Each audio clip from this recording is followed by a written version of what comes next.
मध्ये तुमचं खूप खूप खूप मनापासून स्वागत. चमचमीत ढाबा स्टाईल दम देऊन केलेला दम आलू. कधी कधी आपल्या घरी असं होतं ना की भाजी कोणती शिल्लक नसते, पण घरी मात्र बटाटे असतात.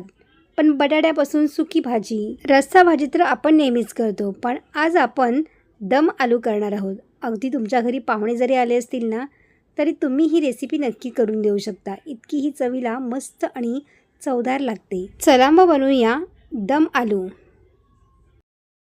दम आलू 4 जणांना पुरेल इतकी भाजी आपण आज इथे करणार आहोत. तर त्यासाठी इथे मी छोट्या साईजचे बेबी पोटॅटो असतात ना, ते घेतलेले आहेत. छोट्या साईजमध्ये जे बटाटे असतात ना, ते आपल्याला घ्यायचे आहेत. आणि हे बटाटे आपल्याला उकडून याच्यावरची साल काढून घ्यायची आहेत. थंडीच्या दिवसामध्ये हे छोटे बटाटे सहज उपलब्ध होतात. पण जर तुमच्या घरी छोट्या साईजचे बटाटे जर भेटले नाहीत, तर तुम्ही ना मोठ्या साईजमध्ये बटाटे जे असतात ते सुद्धा तुम्ही इथे वापरू शकता. मोठ्या साईजचे बटाटे आपल्याला 4 भाग करून तुम्ही याच्यापासून दम आलू तयार करू शकता. फक्त बटाटे वापरून ना आपण वेगवेगळ्या प्रकारे भाजी तयार करू शकतो. मी याआधी पोटॅटो करी बटाट्याची रस्सा भाजी करून दाखवली होती. तीसुद्धा चवीला अप्रतिम लागते. जर तुम्ही पाहिली नसेल, त्याची लिंक मी डिस्क्रिप्शन बॉक्समध्ये देते, तुम्ही नक्की जाऊन बघू शकता. बटाट्याची साल काढल्यानंतर आपल्याला काट्या चमच्याने असे याच्यामध्ये हे आतमध्ये टोचे लावून घ्यायचे आहेत. म्हणजे आपण ज्या वेळेस रस्सा तयार करतो ना, तर तो रस्सा त्याची जी ग्रेव्ही जी असते ना, ती आतपर्यंत याच्यामध्ये जाते आणि आपल्याला हा बटाटा पांचट न लागता छान असा चवदार लागतो. आणि खाण्यासाठी सुद्धा ही भाजी मस्त एकदम चविष्ट लागते. तर त्यामुळे आपल्याला बटाट्याला पूर्ण असे आतपर्यंत हे टोचे करून घ्यायचे आहेत. तर इथे मी टोचे करून घेतलेले आहेत. आता एक कढईमध्ये आपल्याला तेल गरम करून घ्यायचं आहे. तर तेल आपल्याला जास्त घ्यायचं नाही आहे. सुरुवातीला 1 ते 2 चमचे इतकं तेल घ्यायचं आहे. तेल छान गरम झाल्यावरती आपल्याला जे बटाटे आपण सोलून घेतले होते ते यामध्ये 2-3 मिनिटासाठी आपल्याला फ्राय करून घ्यायचे आहेत. अशा पद्धतीने बटाटा फ्राय करून घेतलात ना, तर भाजीला ना वेगळीच चव येते. त्यामुळे बटाटा हा 2-3 मिनिटासाठी छान असा फ्राय करून घ्यायचा आहे. आता यामध्ये आपल्याला काही मसाले घालायचे आहेत. तर इथे मी हळद घेतलेली आहे, लाल तिखट मसाला घातलेला आहे, त्याचबरोबर आपल्याला चवीनुसार थोडं मीठ घालायचं आहे. फक्त बटाट्यांपुरतं आपल्याला इथे मीठ घातलेलं आहे. आणि पुन्हा आपल्याला 2 मिनटं छान परतून घ्यायचं आहे. खूप जास्त कलर चेंज होईपर्यंत आपण याला परतायचं नाही आहे. लगेच आपण याला काढून घेऊया. काढल्यानंतर त्याच कढईमध्ये आपल्याला थोडंसं तेल आणखीन घालायचं आहे. 2 चमचे इतकं तेल पुन्हा घातलेलं आहे मी. त्याच्यामध्ये जिरं, मोहरी घालायची आहे, छोटा तुकडा दालचिनी घेतलेली आहे आणि त्याचबरोबर तेजपत्ता घातलेला आहे. पुन्हा छान असं 2 मिनटं परतून घ्यायचं आहे. लगेचच आपल्याला याच्यामध्ये 2 मीडियम साईजचे इथे कांदे मी बारीक कट करून घेतलेले आहेत, ते आपल्याला छान परतून घ्यायचे आहे. कांदा आपल्याला लो फ्लेमवरती छान सोनेरी रंग होईपर्यंत आपण याला परतून घेणार आहोत. आता कांदा परतल्यानंतर आपण याच्यामध्ये आलं, लसूण आणि कोथिंबीर, मिरची हे वाटून घेतलेली आहे. त्याची पेस्ट मी इथे 2 चमचे घातलेली आहे. त्यामुळे भाजीला ना चव खूप छान येते.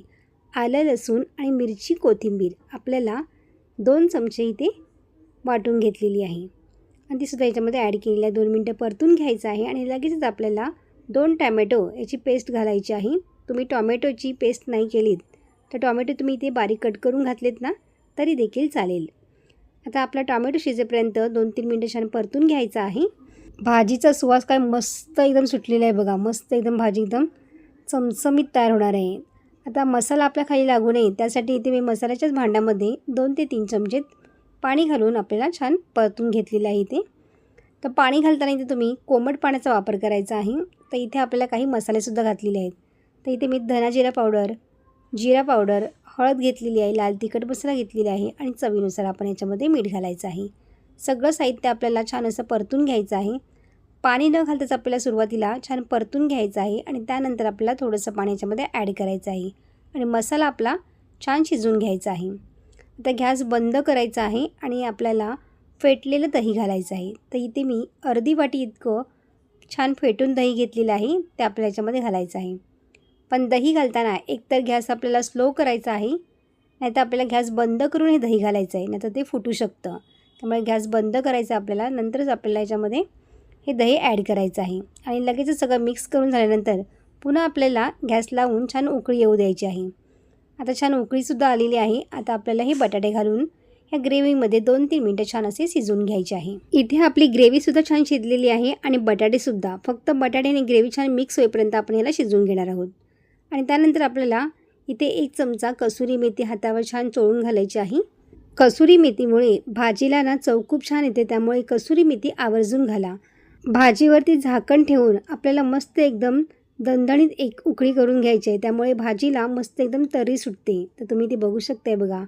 आपण यामध्ये मस्तपैकी एकदम दही घातलं होतं छान फेटून, त्यामुळे भाजीला चवसुद्धा खूप छान येते आणि तरीसुद्धा एकदम भारी आलेली आहे. बघता क्षणीच तोंडाला पाणी सुटेल अशी ही चमचमीत दम आलू आपल्या इथे खाण्यासाठी तयार झालेली आहे. अशा पद्धतीने ना तुम्ही एकदा तरी दम आलू नक्की ट्राय करून बघा. वरून बारीक कट केलेली कोथिंबीर घालायची आहे. आता गॅस बंद करायचा आहे आणि मस्त एकदम गरमागरम दम आलू खाण्यासाठी इथे तयार झालेलं आहे. पुरी, चपाती, नान बरोबर अप्रतिम लागते. नक्की ट्राय करून बघा आणि तुम्हाला आजची रेसिपी कशी वाटली मला कमेंट करून सांगायला अजिबात विसरू नका. रेसिपी आवडली असेल तर लाईक, शेअर आणि सबस्क्राईब करा. बाजूची बेल आयकॉन पण जरूर प्रेस करा, जेणेकरून जेव्हा पण मी नवीन व्हिडिओ अपलोड करेन त्याची सर्वात आधी नोटिफिकेशन तुम्हाला पाहायला मिळेल. पुन्हा भेटू अशाच एका नवीन रेसिपीमध्ये. तोपर्यंत मस्त खा आणि स्वस्त राहा.